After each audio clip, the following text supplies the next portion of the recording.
The following program and contents, including the views and opinions expressed by the host and any guest speakers, are solely for informational and entertainment purposes.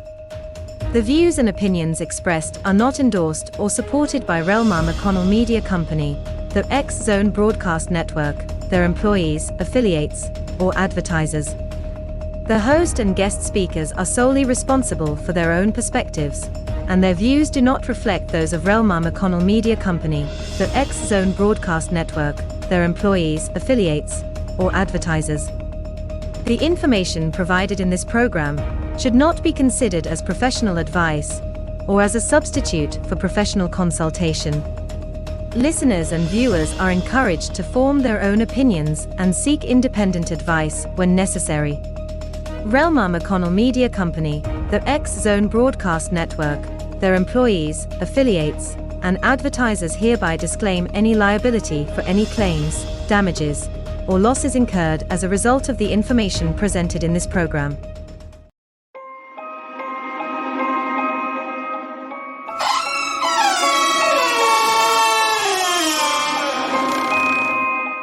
Welcome to the Paranormal Stakeout radio TV show with Larry Lawson. As a former career law enforcement officer and law enforcement educator, Larry focuses on the use of tried and true law enforcement investigative techniques in conducting paranormal investigations. Despite his experience and training, Larry also keeps an open mind to discussions on topics that deal with evidence that are not quite as physical in nature. Paranormal Stakeout guests are professionals in the field of the paranormal and parapsychology, conducting the investigations and research needed to further the cause of paranormal study. Larry advocates an agenda of standardization of structure and training in the field of paranormal investigation and research for the purpose of one day being able to produce the evidence needed to convince a jury of the existence of the paranormal. Whether it is ghosts, UFOs, unsolved mysteries, hauntings or cryptids, no topic is beyond the investigative reach of Larry Lawson and the Paranormal Stakeout radio TV show team. Now, here is the host of the Paranormal Stakeout radio TV show, Larry Lawson.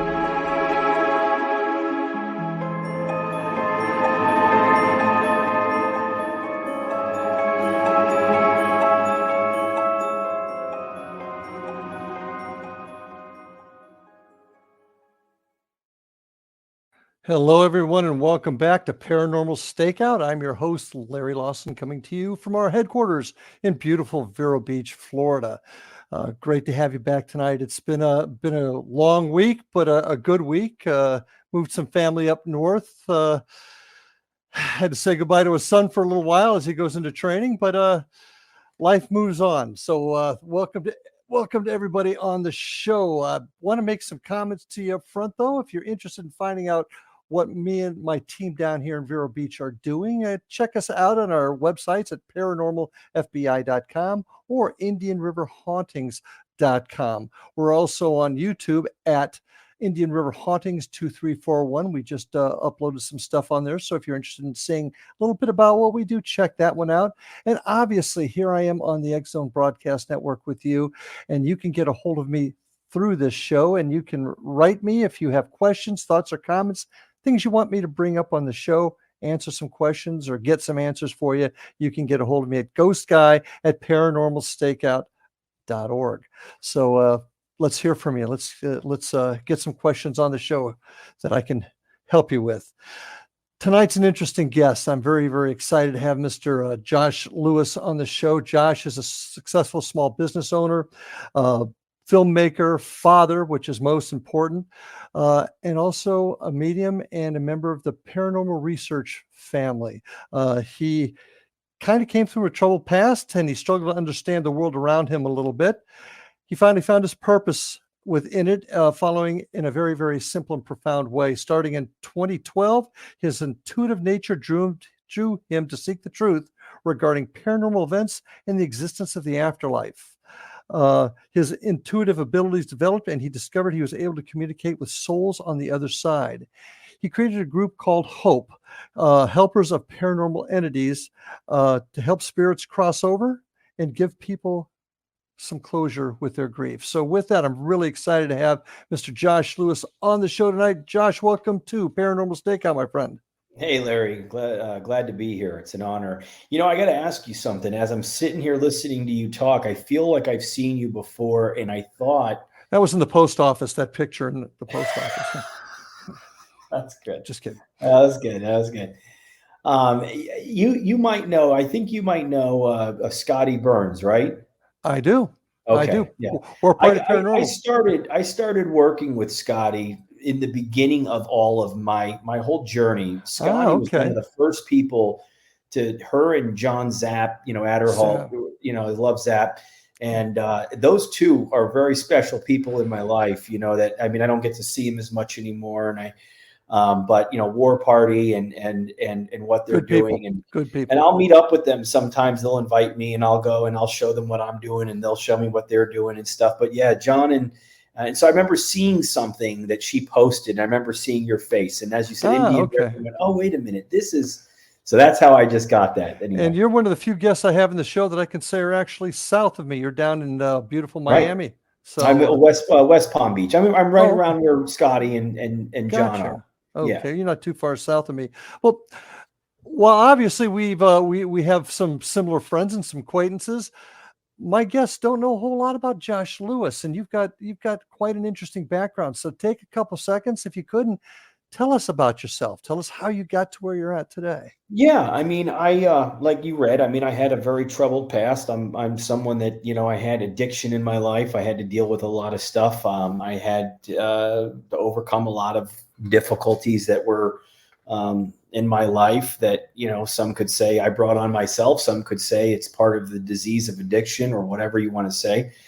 And regardless, it was my battle. And, I had to go away for a couple of years, and that was about 20 years ago. So, it's been some time, but, I got out, and I really I got involved in working with young guys that were getting in trouble, because I had been there and I wanted to help, give back and do some service work and work with some guys in these different programs and stuff. And so I was doing that, learning about kind of counseling and just, sharing my experience, strength, and hope with them. And I started making some money in business and opening up some other businesses and things. And I was doing well.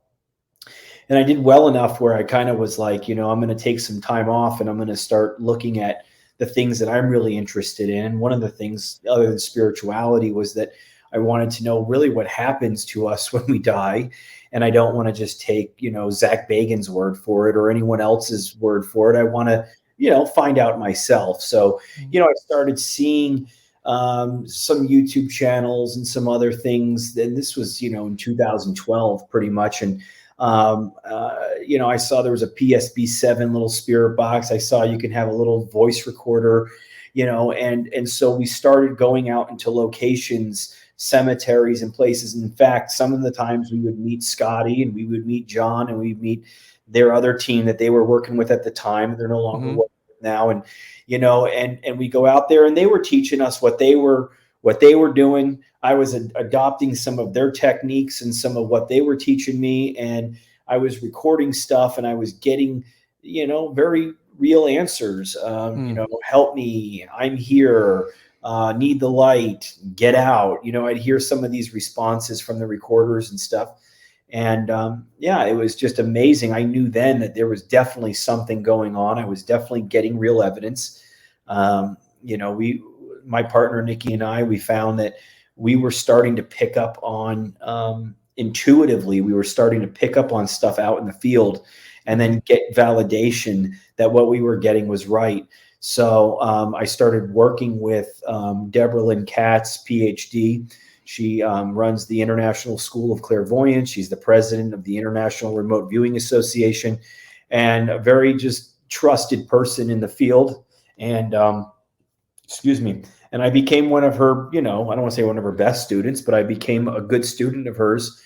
And she taught me how to tap into my ability and start working with it.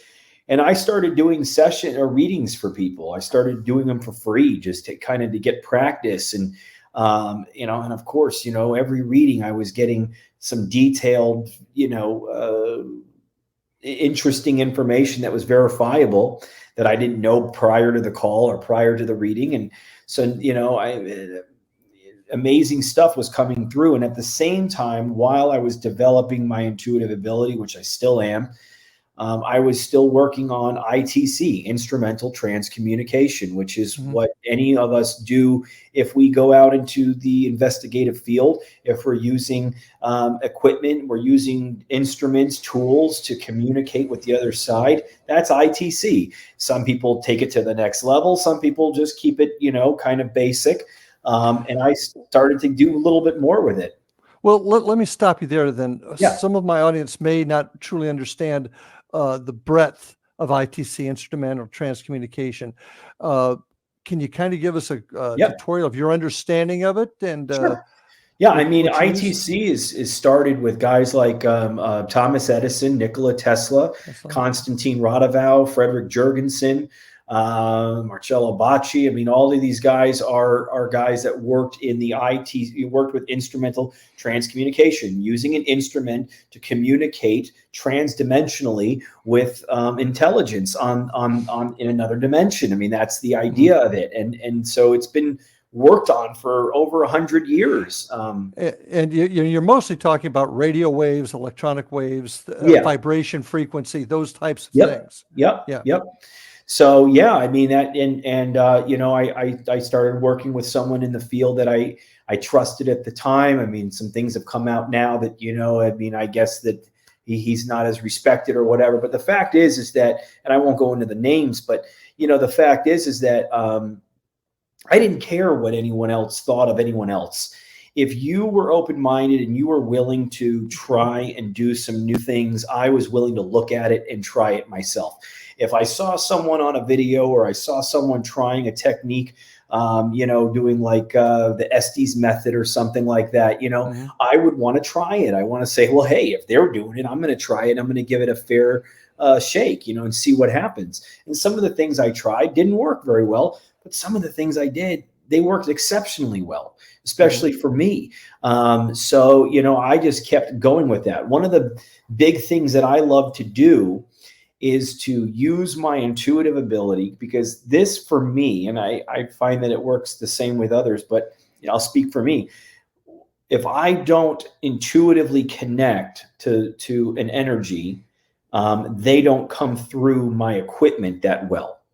So I have to intuitively connect to someone, to something, as far as, if I'm normally focusing on someone, I'm not just kind of loosey-goosey asking who's there. Sometimes I do, but normally I'm doing sessions now that are more honed in. I'm focusing on a specific person. I'm asking for them to come through, and I'm connecting with them, and then I'm looking for information to come through me.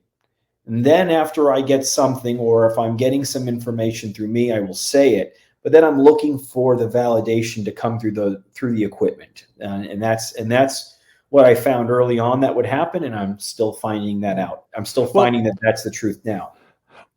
You mentioned your abilities. Are you a medium?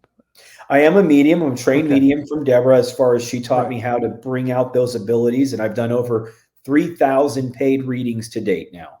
Wow. Okay. Yep. That's quite a bit. And you like to use your equipment with you, because one thing I found, and I have a particular friend of mine that is who's a very gifted medium, but he abhors equipment, absolutely abhors it.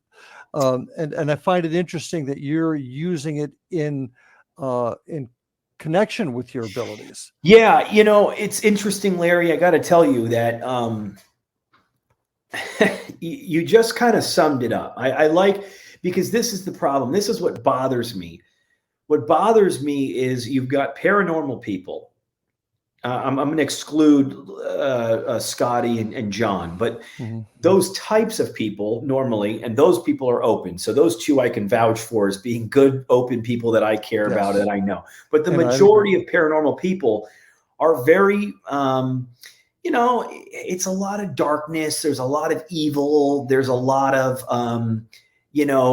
they're not big on the mediumship stuff. They will invite a medium to come along with them a lot of times, but they're more, based in the gear stuff, right? And so that's what I find with them. Then you get the mediums, and they're like, I don't want to touch equipment. I don't care about equipment. I think that's crazy stuff or whatever. So you've got these two sides, and I'm in the middle. I am a paranormal guy. And this is a great time for us to take our first break then, because I really want to delve into that a little bit more. You got it. Folks, stay with us. Got more of a great conversation coming up with Josh Lewis from H.O.P.E. See you after these messages. And we are back on Paranormal Stakeout with my guest, Josh Lewis from H.O.P.E. out of West Palm Beach, Florida. We began to get into a really interesting topic that is something that I've kind of been dealing with for years, and that's the different sides of our field. I'll call it our field. Right. And you hit it right on the head. You've got the folks that are gadget oriented paranormal investigators, and then you have the folks with the ability. Now, I got to tell you right up front, I had early in my law enforcement career had a lot of trouble with the medium side of it. I don't. And what I mean by that is I trained as a cop, you're looking for tangible things. Right. And this was very intangible. And it didn't help that, unfortunately, through some cases, got connected with some people that probably either didn't know what they were doing or maybe a little less scrupulous than they should. Right. But there are folks, and there's no question, I've had some other experiences that completely changed my view on mediums. And like I said, most of them really don't want anything to do with equipment. It's almost like it interferes with what they're doing. And I'm as sensitive as a rock, so I can't really. How do we bring them together? Because I see this as two essential sides. How do we bring them together? I don't know. I will say this, that, since I've started this work, I've been a pariah of the field. I've been someone that, most paranormal people don't want to, I don't say come near me, but, they're kind of weary of me. Most mediums like to kind of put down what I'm doing because I guess it kind of affects, what they're doing. They have their ability, so they have to hang on their ability. So if anything kind of challenges that, sometimes I think, if they don't know it, and that they'll kind of tell people, well, I don't know about those boxes. I don't know what comes through those boxes, and I don't know what to tell you. Mm-hmm. And that's the kind of attitude that I hear from them, and that's a shame. I mean, I don't know. I do know this. I've worked with the Bigelow Institute of Consciousness Studies, where they conducted 2 blind cold experiments with me, testing my psychic mediumship ability and testing my equipment. And both experiments went exceptionally well, where they gave me the feedback after the experiments were done, mm-hmm. proving that I did get stuff on my own intuitively in the first 30 minutes of the experiment. And then the second 30 minutes, I was able to bring through clear responses through my equipment. Mm-hmm. I was invited to speak at the Sci-Fest 2023 conference coming up in Virginia, Charlottesville, Virginia, in the next week. Next week, IRVA, the International Remote Viewing Association, is teamed up with the Monroe mm-hmm. Institute. And together they're having an amazing conference, and I'm one of the speakers there to share with them about the ITC work I'm doing. So I'm hoping that things like that will help open up the door more to the type of work that I'm doing, because the type of work that I'm doing is the future as far as I'm concerned, because you can't deny that. I mean, people can say, they can see my work and they can say, that's just too sensational for me. That's too good of evidence, or that's too crazy. I don't know what to make of it. But the reality is that there's nothing that I'm doing that's proprietary that I can't talk about, show any part of my process, any part of my raw, the sound, the raw mm-hmm. Sound I use, the equipment I use. Anything that I'm doing is something that I can do anywhere at any time with anyone. So mm-hmm. There's no off limits to it. So if someone was open-minded and objective enough to be able to look at it, they're going to find stuff here that is undeniable. It's absolutely amazing. But the belief system gets in the way. There's a cognitive dissonance there. Two opposing ideas cannot exist in the brain at the same time. And if so, there's a haywire that goes on. So that's where we are. I mean, Well, you hit something right on the head, a real important aspect for me, and that's evidence. I'm an evidence-based guy. That's what I did for 40 years. And I don't think it is beyond the reach for us to create a system where evidence that you're getting taken under certain conditions can't be admitted, can't sorry, I just lost my train of thought there. A message came up.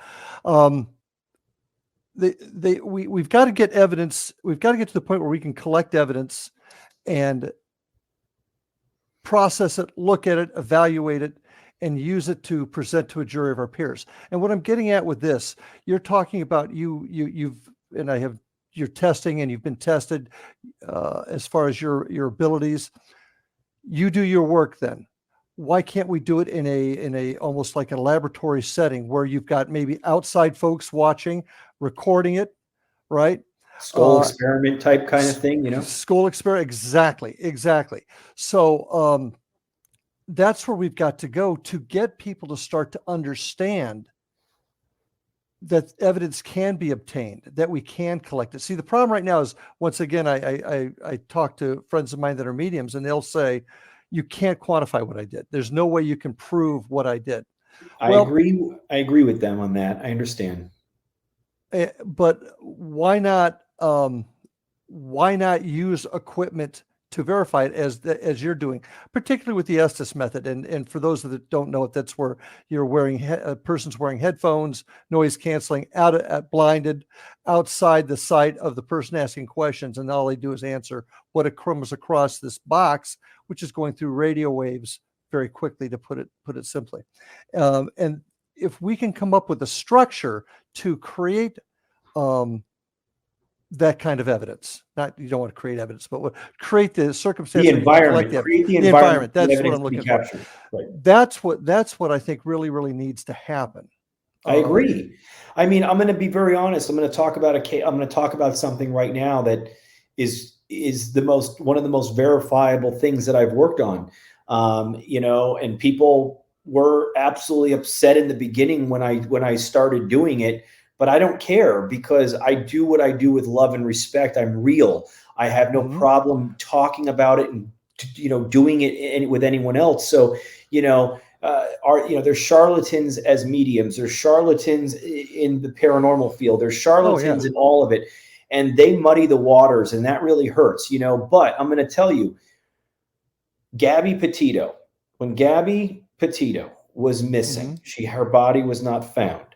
I had many people asking me to ask for her, and I didn't know if I was going to try and do that. I was going to see if I can get any information from the spirits as to where her body was and what was going on. Maybe I could get some information. So before her body was found, I intuitively connected to the scene of what happened, and I turned on my equipment, and I got responses saying that she's laying there outside. I got that she fell, that she was laying there. I got all this information, and I just spouted it off, and then I got responses through my equipment. The next day, her body was found outside. Okay. I then attempted to do just like I would with a reading with anyone else that does a reading with me. They give me a name, and then I go to connect. I asked to speak with Gabby. Now, do I know for 100% that it's Gabby Petito? No, I didn't know that, but I was going to do the investigation. I was going to do the session and hope for the best and see what I got. The information I captured was that Brian, her boyfriend, did it. That he hit her in the head with a paddle. So she had a head wound. She said that he was dead. She said that he shot himself. I captured all of this information through the boxes and myself before authorities had released any information. All of this is documented on my timeline on my YouTube channel. So just from those sessions, she was able to confirm before any information came out that, she was outside, she was dead, Brian did it, she was hit in the head. She said she was hit in the head The first autopsy came out about a month later after her body had found and all the hoopla was going on. Mhm. And they said they weren't releasing the full autopsy. They were just releasing the initial cause of death. And they said strangulation. So they said, so I had people flooding to my page going, "You're a fake. She wasn't hit in the head. She was strangled." And I said, listen, what I captured was real.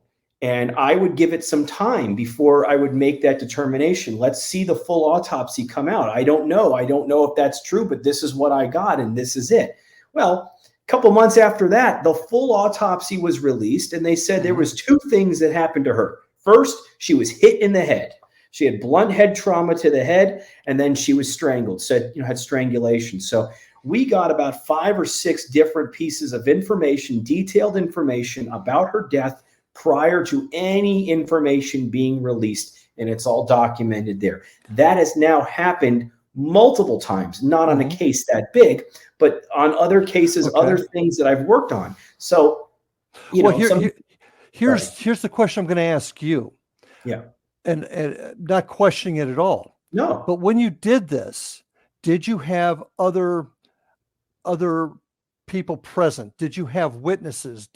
Did you have any type of checks and balances? And here's why. Hear me out first. Here's why. When you start doing that, you're moving into closer work with using the scientific method. You have other ways of verifying it. If you had, like they did in the schools experiment, the Philip experiment was the same way. They had other people coming in there. Wouldn't it have been great if you would have had somebody there filming it, maybe an independent observer in there watching it? Sure. They saw the whole thing. Not that I doubt it happened. Don't misunderstand me.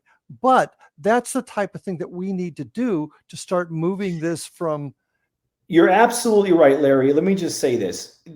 I have done now countless sessions live in front of a number of people. I have done sessions with other intuitives, other professional or other, not professionals, but other, paranormal people. Then, of course, like I said, I worked with Bix and they monitored everything. Like they were the ones, the head PhD was on recording it himself, monitoring everything, but I can't do that every time. I don't have the ability to have someone come to my house at night and sit and watch. So I have to proceed forward on my own a lot of times. And I have to do it in a way that, I try to explain everything and I try to show all my sound sources and show my processes. But yeah, I can't do that. But this is the thing I want to say about that. And then whatever you want to say, but there's no way to fake the evidence or to even misinterpret the evidence when I was able to capture these definitive responses where it was way before the time of any information release. So you have to kind of acknowledge that you can go back and it's all there uploaded on my channel where you could see, hey, listen, don't doubt it. Yeah. Don't doubt it. Oh, we got to take a break. But when we come back, I want to continue this conversation because there's some things that you can do to help make this even more valid to the outside world. So let's take a break, folks. We'll be right back after these messages. Stay with us. And we are back on Paranormal Stakeout with my guest, Josh Lewis. Josh, that's a heck of a story. The Gabby Petito thing was huge. Yeah. I get that you can't have a gaggle of people around you every time something comes up. Right. But especially when you're focusing in on something like this. I didn't think it was going to be that I didn't know that it was going to turn out to be as big as it was and what I had done. But let me just say this. Well, I'm willing to do what you are suggesting. I'm looking to do what you are suggesting more. That's the purpose of why I want to go. And I'm speaking at the conference in Virginia because I'm going to tell people, I'm going to show people some of the stuff that I was able to do with Deborah in some sessions together, her and I, while she was witnessing it. She was there. She didn't tell me any names. She wanted to ask for some people. So she gave it a target number of these people. And we just asked for target numbers, like in remote viewing. Remote viewing. I'm willing to do it. I'm willing to do it. Well, and that's going to be because because what you're describing, if you've got nothing else with you, nothing else to verify it, they're going to put you in the exact same spot they're going to put a lot of the other fakers and charlatans out there. Did you have inside information? Did you guess? Did you make a cold reading?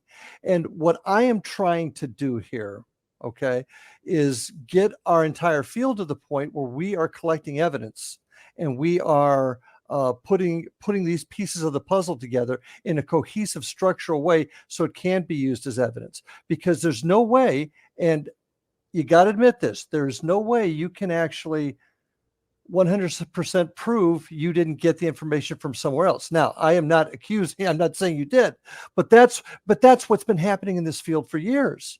Yeah. People have been saying A, B, and C, but there's no way to prove it. And that's, and I don't know if, and I don't, I mean, I'm going to be honest, this is such a loosey goose type of field that unfortunately I don't know how.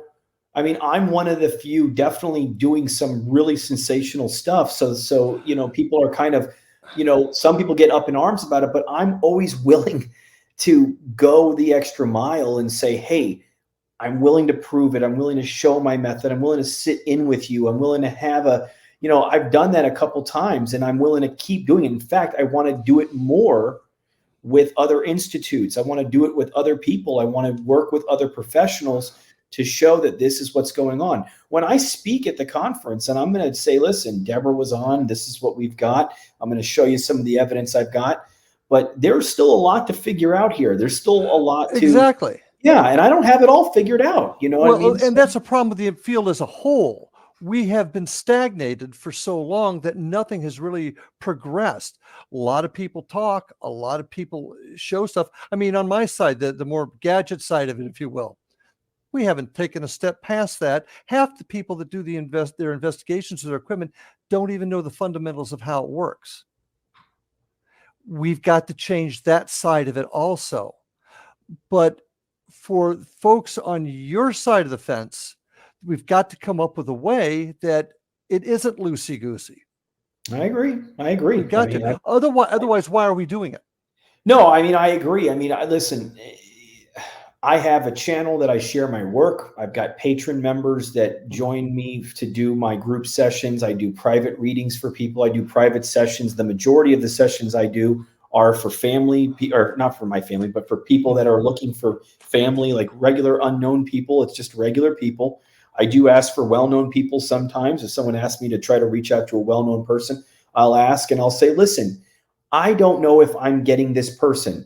Unless that person can give me the driver's license through the spirit box, I can't verify that it's them, but I'm going to show you what I'm capturing and you can make the determination on what it is. But the fact is that I wrote a book about this. I'm trying to, I'm trying to really start kind of going to the next level of saying, hey, I'm going to keep sharing my stuff on my channel. I'm going to keep doing my live events. I'm going to keep going to different cities when I can, but I'm actively looking, and I just started working with a woman who's volunteering in my group to help reach out to other institutes to say, hey, Josh is doing this. This is what he's been working on. Do you want to work with him? Would you be open to working with him? Would you be open to witnessing what he's doing? And we'll see what happens. And sharing is what it's all about. The unity in our field is what's really important. Let's move off this for a second because I want to get your thoughts on your philosophies on things. For starters, we've talked about speaking to the other side. I'd like to know what you think that other side is. What is your theory? Well, based on the evidence that I've captured over the last 10 years and intuitively and through the equipment, I get, the majority of the stuff I get is positive. Sometimes I get some kind of negative stuff. The negative stuff I get is not demonic per se. It's more like just negative human type stuff. Okay. So I feel like I'm getting just a negative a-hole coming through trying to, say something sometimes, but the majority of the stuff I get is positive. I'm trying to, understand more, but based on what I can understand now, it sounds like people that lived a good life, lived a full life, had some kind of connection to a higher power, whether that and has nothing to do with religion. That's about either that's Jesus, Buddha, Allah, Krishna, whatever, some kind of higher power. If they had that connection, if they lived a good life and they did good things to people, the responses I get from them are, I'm in the light. I'm around family members. I'm okay. I'm happy. There's a blissful feeling. So there's a lot of good stuff. There are some people that die under under duress, under difficult situations, murdered, or that have a lot of regret, a lot of anger. They're the ones that are talking about seeing darkness. They're not in hell. I don't feel like they're in hell. I feel like they're just kind of working through some emotional stuff. So there's a higher level. I think there's a higher dimensions to the other side. I think there's dimensions. Okay. I think there's the level of just being right here. Spirit can just be around us, or they can ascend to a higher place if they're willing and wanting to do that. People that are bad, I don't hear them say they're in hell, but I do feel they do talk about that they're in darkness. They do feel there's an emotional pain that they're dealing with. There's some type of like karma that they're feeling. So there is something to that effect. But I have had numerous spirits talk about food, sleeping, working, physical objects. On their side of the fence. So is it your opinion then that these are dimensions rather than spiritual planes that we ascend to after this? I mean, a plane is a level, right? And then a dimension is a possible sphere, you could say. Like maybe a dimension's a sphere, because they talk about the spheres. I've heard the word, and not tunnels, not just the spirits talk about that, but I started doing this research long before I found someone that he's no longer alive, but I started reading his book. And when I started reading this book, I went, holy cow, what this guy is talking about in this book, this man who lived and died in 1956, I think it was the year he died. His research, his work was validating the stuff I was capturing. And I'm going to tell you who that is. That's this guy right here, Paramahansa Yogananda. Paramahansa Yogananda is a guru. He's no longer alive. But what he talks about in this book really backs up a lot of what I've captured scientifically. And I'm just going to mention that, Steve Jobs believed in this guy so much that, he made sure that he had 500 copies of this book to give out at his funeral to anyone that attended his funeral. George Harrison would make sure to keep copies of this book to give to people as gifts because he felt it was the most important book he could read. So a lot of the information that I was capturing through myself intuitively and through the equipment was validated in this book. And I already had done the research. So it wasn't like this shaped it. It was like, this was a validation for me. They talk about the spheres. He talks about karma, the system of karma. That is a very real system. So when we pass, I've got a couple of questions to ask you here. Yeah. But the first one will be, when we pass, do we go to this next plane and then reincarnate to come back till we get it right? Is that they say that he says, and based on some of the responses that I could, if I went through all my work, I could, pull out certain responses, but if we die with a lot of regret, if we die with a lot of unfulfilled desires, and if we die with a lot of, I don't want to say bad karma, but karma that's unresolved karma, I should say. Okay. We will have to be on the other side for a certain amount of time. And then we will have the opportunity to reincarnate again into another body. What is that time frame? I've heard of some reincarnation cases being within a minimum of 20 years, Earth time. And then I think that it's also taken a lot longer for most cases to reincarnate back. I don't think it's an instant thing. I don't think it's within a few years. I think that it takes some time. I think there's been some really interesting studies. I want to say University of Virginia that's done a lot of work with kids that have reincarnated? Kids. I mean, you're talking kids that have been able to locate their World War II airplanes. Kids That's one. Yeah. Kids that felt like they were falling out of the 9/11 towers. So there's some real serious cases that have been documented by professional doctors that have done the studies and that have said this is what we have. So let's talk about the mind for a second. The reincarnation, the spiritual play. Do you think there's a collective conscious out there? Do you think that's part of it also, or? I believe there's a collective conscious. This is what I believe we are. We are made up of the substance that God is made up of. And I believe that we are God. I believe there is an unmanifested divine Father, Mother out there, up there, all around us. There's something I believe called the Christ consciousness. Some people might say it's the Holy Spirit. Some people might call it the Christ consciousness. But I believe that we have that two-way radio within us to communicate with our higher power. But I like the analogy that even Yogananda uses. He talks about picture the ocean. The ocean is God, source of creation. We'll just talk for as far as more in a non-religious manner. But we'll say that the ocean is the source of creation. And if we take individual drops out of the ocean, that is us, the individual drops of the ocean. Okay, so we could separate some of that material from the main source of the ocean. And if someone took a drop of the ocean out of the mass of the ocean and put it in a little glass bottle, and then let that glass bottle float in the ocean, I believe that's kind of like what we are. We are surrounded by the source of creation. It's all around us, made up of everything and everyone. But we are so dense and don't know it. Dense is what we are. I will agree with that. Got to take our last break here. So folks, stay with us. And we are back for our final segment. You're right, Josh. This thing is going fast. So welcome back, folks. My guest, Josh Lewis. I do want to invite all of you to take a look at my websites, paranormalfbi.com and indianriverhauntings.com. Check us out on YouTube at Indian River Hauntings 2341.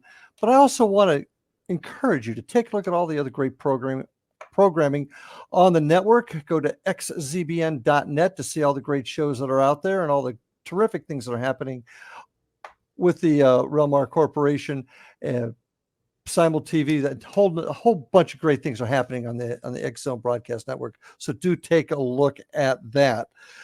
I want to back up just a little bit. You were talking a little while ago about you will ask for certain folks to come over, but you don't always know if that's who's answering, even if it says they are. And that's a concept that's always something I've talked about. If you don't know who it is, then how do you know you're getting the right answer? You don't. Okay. And that's and I think that's the one of the big questions that we have yet to come up with. For example, we don't always know if it's something bad. One thing I personally preach is don't ask for things to come through because you may get something you don't want. Do you have a belief in evil? I do. And it's based on experience. So it's not based on theory for me. It's based on experience. So for 10 years, I've been doing this. And have I encountered anything negative? Sure, I have, especially early on when I was really not knowing. I had a lot more fear. And I think the fear can attract some negative, entity type energies. But, I have a belief in Jesus Christ, non-religious. Okay. I just believe in Jesus Christ as my main guy. And I would not recommend this work to people if they don't have some kind of belief in a higher power.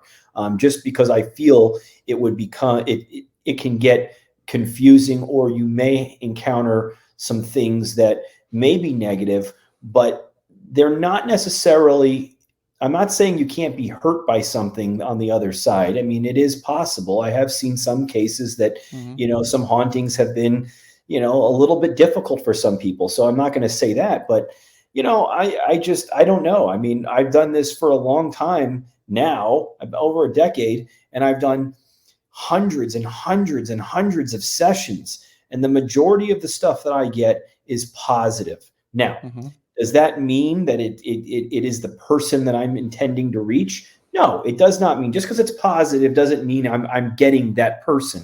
But sorry, Will they lie? Can the other side lie to you? they could lie to you. But what is the point of the lie if it's going to have to come to a head at some point?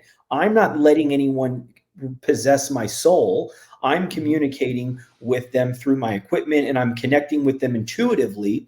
Now, why is that going to be someone? I mean, I do these group sessions for my patrons every month. Every month for the last 6 years, I have done group sessions where 30 to 50 people get on and we ask for their loved ones. And the majority of the people we ask for, we get responses for. And the responses that we get are helpful, supportive, positive, loving responses. That's been going on for 6 years. And that's even preceded the 6 years for the previous 4. And that brings your patrons peace. It brings them peace. There's a lot that don't deal with the grief in the traditional sense. Now they feel that their loved ones are there. They know their loved ones are there. You know, a lot of these people are talking to their loved ones privately in their home by themselves without anyone else, then getting on the session with me saying, I just was talking to you in the kitchen, loved one on the other side. What was I saying? Or did you hear what I was saying? And you get a response, an accurate response to what they were saying, or they'll say, yes, I heard you. I was listening. I was sitting right there with you. So you get these validations. I say, what is the point? If some demon is going to lie to me and tell me that I'm doing a good job, that Jesus loves me, that to find the light, what is the point of that? They're not getting any further in with me. I feel protected by the light. I know how to do grounding, and I know how to run energy, and I know how to do these types of things. Okay, that's a fair question. You brought something up that's interesting too. You said that Jesus Christ is your main guy. Yes. Explain to me how you are you a Christian? I guess that's the first question. I was raised Catholic, and I mean, I don't consider myself Catholic anymore, really. But at the same time, I mean, I have a connection with Jesus Christ that is ever evolving. And what is that then? I guess that's the question. What do you see Jesus as part of just another name for the entity, or do you see him as a principal figure? And I guess I believe Jesus Christ was a man that came to earth that was he was a historical figure. There's a lot of evidence that does support that Jesus Christ, the man, existed. Whether he was the Messiah or not is a whole nother discussion that people can argue or whatever they want to do. But I mean, since then, I have had many personal experiences where I have envisioned him, where I have felt him, where I've heard him come to me. And I don't claim to go, I'm channeling Christ or anything like that. I'm not acting like that. But I have a personal relationship that I have to keep working on with him. I feel that he has supported the work that I've done. I've had many spirit on the other side, many voices come through the box and say, Jesus is standing right here with you. I could see him. I could see this man. He's full of light. I mean, so. I guess what I'm getting at is where, because many people have talked about God is called many different things in different religions, but it is one central. Is that what you're saying? I do believe there is one central unmanifested divine father, mother. Unmanifested energy that's not manifested into a being. I believe that there is the source of creation wherever that is. I believe there are enlightened beings such as Buddha, such as Krishna, such as Christ, especially, that have come to earth to help us try to evolve on a spiritual collective level. And so the thing is, if someone's Buddhist and someone is Hindu, someone is, Muslim, if they put their energy into connecting with their Mahavatar, whatever that enlightened being is, they will get the help and it will lead them back to the main source. So whether you're finding Christ, whether you're finding Buddha, whether you're finding, just calling him source, I don't care. I believe you will find your way back to the source. That's my idea. And the source takes different forms. Is The that a good way to source put can it? take different forms, but I think that it's the source of light. I think it's light, love. That's what I think God is made of: light, love. Love is light, light, love, and that the next emotion after that, that's below it, but very strong, is fear. And so if we're tapping into love, and we're asking for help from the higher power, we will get it. I firmly believe that. That's the whole point of my work. I mean, I love helping spirit. I love helping people, with grief and with getting a connection to the loved one. But if people ask me and say, well, why do you do this? Like, what is really like, I want to know the truth. I want to validate. I'm like you in a way that I don't like to just take what I get on my mediumship and just take it as, oh, I'm a medium and I got it right, and I'm just going to trust my ability. I do trust my ability, but I'm open to being wrong, and I'm open to validating what I get. I want to validate what I get. I'm a show me to see it kind of guy. I need to see something more than just, oh, this medium channeled this. I'm a medium, so I understand that, but that doesn't work for me all the time. And I get that. And sometimes you have to validate yourself. I get that too. Yeah. But if we're going to take this farther, maybe this is my personality flaw. I want to come to a conclusion wherever the evidence takes us. So let's pick this up and move the ball forward and find out ways to validate it, to present it as evidence. And that's kind of where I'm at. Let me ask you one last question here, because we're, believe it or not, running out of time still. And I think I already got the answer here, but the brain, complicated organ in our body. Would you agree? We really don't know what it does. Whether it's remote viewing, whether it's your work as a medium, is it spiritual, or is it some untapped force, some untapped power in our own brain? What is your opinion? It's both. I think it's both. I think the brain is an amazing instrument that we're meant to use. But this is what's interesting, is that when I'm getting information through my boxes, through my equipment, and they're making jokes, they have memories of past things that happened to them.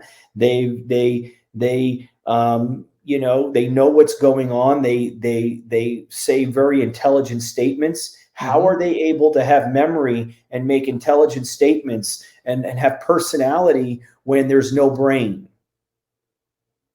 How is that possible? How can they do that? So there's something that transcends the mind. I don't understand that yet, but the brain is a tool that we need, and we still don't understand the brain fully. We don't understand, everything about it. But could it be an antenna? Could part of our brain be an antenna? Well, I feel the heart is the antenna, and I feel the brain is the interpreter. So I feel like there's a receiver. The heart is the receiver. I feel like the brain is what really makes sense of the information. But I mean, I'm just going to say that people still have their mind on the other side without the brain. So I don't understand. I mean, there's something there that's retaining information, memory, personality, intelligence. Collective conscious, perhaps, huh? Yeah. I mean, I have had the same bit of information come through to me, so I do understand what you're saying. So, where are you going from here? What's the next step for Josh Lewis? I'm gonna keep trying to do what you've been suggesting. So I'm gonna keep trying to work with other people, third parties, to help validate the work that I'm doing. I will not be able to do that on every session that I do. I will not be able to do that every time I sit down and try to connect with a spirit, but I'm looking to go further myself. I can't wait for the parafield to catch up. I can't wait for mediums to catch up. I'm going to keep going forward, whether it's taboo, crazy to people or not. Protocols, my friend. Structure and protocols. That way you've got a system set up. That way the next person after you can take that information and do something with it. If we keep it all to ourselves, if we don't share it, nothing gets out. I agree. Dynamite. Well, heck of a conversation. I'm going to have to drive up and see you guys. I guess I'm going to have to drive up and meet up with you. I mean, maybe you can sit in on one of my sessions once. I would be very interested in doing that. Let's do that then. I'll do that. We'll stay in touch. Folks, Josh, thanks for being with us tonight. And folks, thank you for being with us tonight. Until next time, please take care of yourselves, love your family, and we'll see you on the other side.